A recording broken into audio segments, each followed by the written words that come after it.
Here is a real issue from a religious point of view, and I don't want to get into religion. Okay. But let me explain something. What happens if these people that we all know exist, these critters, these grays, whatever you call them, what if they're not subject to original sin?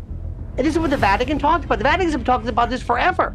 What if these are, in fact, the Vatican's called them angels? What if these are, in fact, the Vatican's called them angels? What if these are, in fact, the Vatican's called them angels? What if these are truly God's chosen people? What if these are truly God's chosen people? What if they don't have to go through the same rigors of redemption that we do?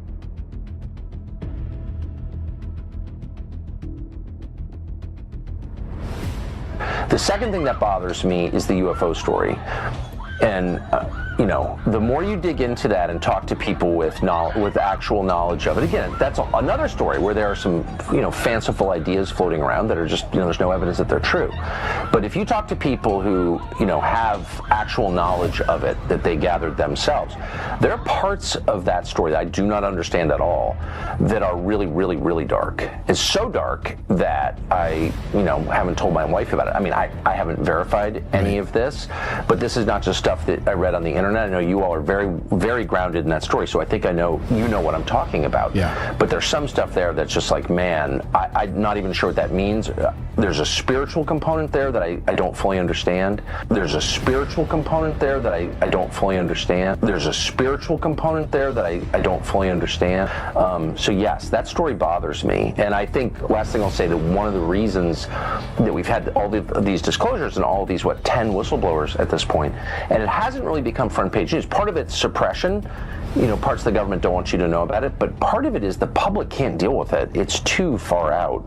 The implications are too profound. And I understand that. Because I've heard things where I'm just like, oh man, I don't even really want to know that, honestly. Deeply disturbing stuff. Forget like saucers and technology. It's deeply disturbing stuff that I haven't even told Natalie. Yep. I agree with you. It's so disturbing. Exactly. I can't even tell my kids. My kids ask me different stories about it, and I won't say it because it's so dark. It's so dark. I totally agree. Miles is watching. So. Okay, Miles, if you're watching the show, Daddy's not going to tell you about that part of the UFO stuff and what's going on with the government. Well, can I say one thing? They've known clearly, this is, I think, established, and I feel comfortable saying this as fact. The U.S. government, these are real, whatever they are. They're not human.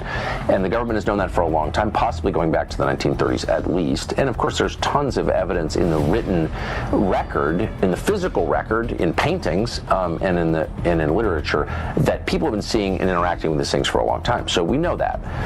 But the justification one often hears is, well, the government, various presidents who have been read in, not all have been, haven't wanted to disclose this because it would scare people. And I've always thought that's bullshit. You're hiding a crime, which they are, by the way, in my opinion.